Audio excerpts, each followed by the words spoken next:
వారం రోజుల క్రితమే ఉత్తమ్ కుమార్ రెడ్డికి లెటర్ రాసిన. అన్నపూర్ణ, రంగనాయక సాగరు, మల్లన్న సాగరు, కొండపోచమ్మ సాగరు, అదేవిధంగా బస్వాపూరు రిజర్వాయర్లన్నీ ఖాళీగా ఉన్నాయి, చెరువులన్నీ ఖాళీగా ఉన్నాయి, నీళ్లను ఒడిసి పట్టండి, వెంటనే మోటార్లు ఆన్ చేయండి అని చెప్పి ప్రభుత్వానికి చెప్పాం. దురదృష్టం, ప్రభుత్వం మోటార్లు ఆన్ చేయలేదు. ఇప్పుడు ఏం చేసిండ్రు? ఎల్లంపల్లి గేట్లు ఎత్తి సముద్రంలోకి నీళ్లు వదిలేరు. ఇది దుర్మార్గం. It's a criminal negligence. Criminal negligence. ఎవడైనా చుక్క చుక్కను ఒడిసి పడతాడు రైతుల కోసం. ఎందుకంటే నీళ్ల విలువ రైతులకు తెలుస్తుంది. ఈ ఉత్తమ్ కుమార్ రెడ్డికి, రేవంత్ రెడ్డికి నీళ్ల విలువ తెలియదు. మీరు వ్యవసాయం చేసిన వాళ్ళు కాదు. కేసీఆర్ గారు కేంద్ర మంత్రి ఉన్నా, ముఖ్యమంత్రి ఉన్నా, ఆయన వ్యవసాయం చేసే ఒక రైతు. ఆయన రైతు గనక ప్రతి చుక్కను ఒడిసి పట్టిండు, రైతాంగానికి నీళ్లు అందించిండు. మీరెన్నడూ వ్యవసాయం చేయలే, అందుకే మీకు నీళ్ల విలువ తెలియదు. ఇలా కృష్ణానదిలో నీళ్లు సముద్రం పాలవుతున్నాయి, గోదావరిలో నీళ్లు సముద్రం పాలవుతున్నాయి. గుడ్లప్పగిచ్చి రేవంత్ రెడ్డి, ఉత్తమ్ కుమార్ రెడ్డి చూస్తూ ఉన్నారు. మీ యొక్క నేరపూరిత నిర్లక్ష్యం వల్ల ఇలా రాష్ట్ర రైతాంగానికి తీవ్రమైనటువంటి నష్టం జరుగుతూ ఉంది. ఒకవైపు వరదలు ముంచెత్తుతా ఉంటే రాష్ట్రంలో కొన్ని జిల్లాల్లో, కొన్ని ప్రాంతాల్లో ఇప్పటికీ చెరువులు నిండలేదు, ఇప్పటికీ డ్యాములన్నీ ఖాళీగా ఉన్నాయి. గోదావరి పరివాహక ప్రాంతంలో 60% డ్యాములు ఖాళీగా ఉన్నాయి. ఏం చేస్తున్నారు మీరు? ఎవరి కోసం పనిచేస్తున్నారు? బీఆర్ఎస్ పార్టీ మీదనో, కేసీఆర్ మీదనో, హరీష్ రావు మీదనో కోపం ఉంటే ఎందుకు రైతులకు శిక్ష వేస్తున్నారు? మాకు వేయండి శిక్ష, మేము అనుభవిస్తాం. కానీ మీరు మీ బురద రాజకీయాల కోసం వరద నీటిని సముద్రంలోకి వదలకండి, వరద నీటిని ఒడిసి పట్టండి, బురద రాజకీయాలు మానండి అని చెప్పి నేను కోరుతా ఉన్నా. ఇదేం చిల్లర రాజకీయాలు? అరే కట్నింట్ల లెక్క, పెట్టె పొయ్యి లెక్క రెడీగా మోటార్లు, కాళేశ్వరం మోటార్లు ఉంటే కాళేశ్వరం ప్రాజెక్టు కూలింది అని మీరు చెప్పిన అబద్ధాన్ని, మీ గోబల్స్ ప్రచారాన్ని నిరూపించడం కోసం ఇలా మోటార్లు ఆన్ చేస్తలేరు.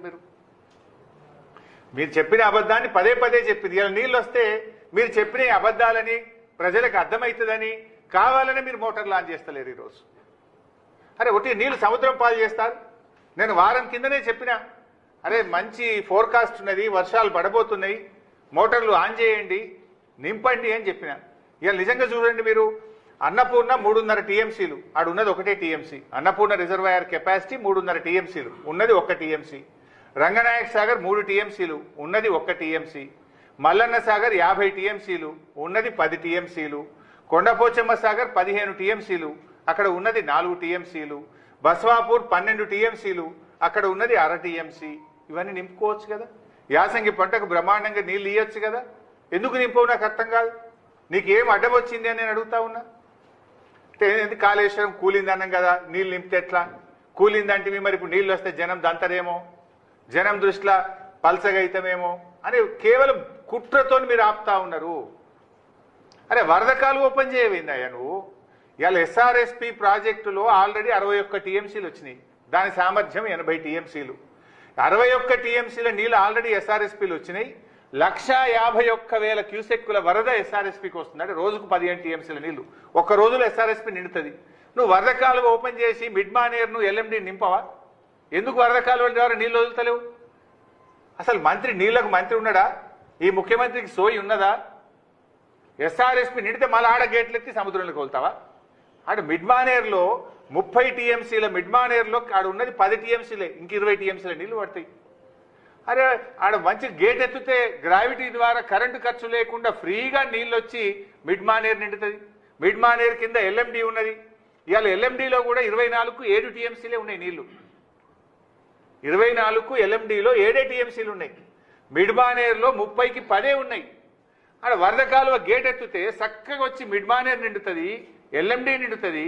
కానీ ఎందుకు నింపుతలేవు? నిద్రపోతున్నావా?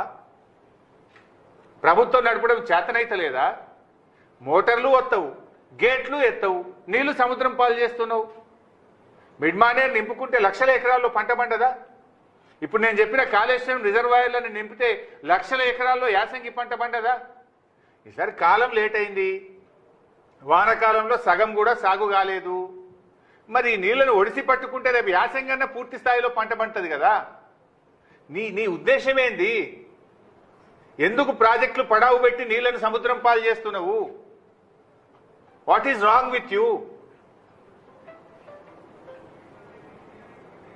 వెంటనే మేము రెండు విషయాలు డిమాండ్ చేస్తున్నాం. తక్షణమే రోజుకు 2 టీఎంసీల నీళ్లు తేవచ్చు ఎల్లంపల్లికి. 7 మోటార్లు ఉన్నాయి ఎల్లంపల్లిలో. 7 మోటార్లు నడిపితే 22,000 క్యూసెక్కుల నీళ్లు మిడ్ మానేరుకు వస్తాయి. ఎందుకు 3 మోటార్లే నడుపుతున్నావు? ఎందుకు 3 నడుపుతున్నావు? ఎందుకు నీళ్లను సముద్రం పాలు చేస్తున్నావు? తక్షణమే 7 మోటార్లు వత్తాలే, 2 టీఎంసీల నీళ్లను మిడ్ మానేరుకు, మిడ్ మానేరు నుంచి రోజుకు 1 టీఎంసీని అన్నపూర్ణ, రంగనాయక సాగర్, మల్లన్న సాగర్, కొండపోచమ్మ సాగర్, బస్వాపూర్ రిజర్వాయర్లకు తేవాలే. యాసంగి పంటలో లక్షలాది ఎకరాలకు నీళ్లు ఇయ్యాలని చెప్పి మేము కాంగ్రెస్ ప్రభుత్వాన్ని డిమాండ్ చేస్తా ఉన్నాం. ఎస్ఆర్ఎస్పి వరద కాలువ గేట్లు ఎత్తండి, వరద కాలువ ద్వారా మిడ్ మానేర్ నింపండి, మిడ్ మానేర్ నుంచి ఉన్న కాళేశ్వరం మోటార్లను ప్రారంభించి అన్ని రిజర్వాయర్లు, చెరువులు, చెక్ డ్యాంలు అన్ని కూడా నింపాలని చెప్పి మేము ప్రభుత్వాన్ని డిమాండ్ చేస్తున్నాం. ఇక్కడ అర్థం చేసుకోవాల్సింది ఏంటంటే, అన్నపూర్ణ అయినా, రంగనాయక సాగర్ అయినా, మల్లన్న సాగర్ అయినా, కొండపోచమ్మ సాగర్ అయినా, బస్వాపూర్ అయినా వర్షపు నీటితో నిండేటి కావు ఇవి. These are the artificial reservoirs. ఇవి మోటార్లతోనే నింపాలి, వర్షపు నీటితో నిండవు. ఇది నింపి పెట్టుకుంటే వానకాలంకి ఏమైనా తక్కువ పడితే వానకాలంకు వనికి వస్తుంది, లక్షల ఎకరాల్లో యాసంగి పంట పండుతుంది. పోయిన యాసంగిలో 5 లక్షల ఎకరాల పంట పండింది. మరి ఎందుకు ఆపుతున్నావు? అరే కండ్ల ముందు నీళ్లు సముద్రంలో కుదరబట్టి ఏం గోసపెడతావు? రైతుల్ని ఎరువులు ఇయ్యక గోసపెడతావు, పంటల బీమా లేక గోసపెడతావు, వ్యవసాయ పనిముట్లు అంతకే అసలే ఇయ్యవు. ఆ ఉన్న నీళ్లను సముద్రం పాలు చేసుడేంది? ఇలా నువ్వు చేసే కష్టమేంది నాకు అర్థం కాదు.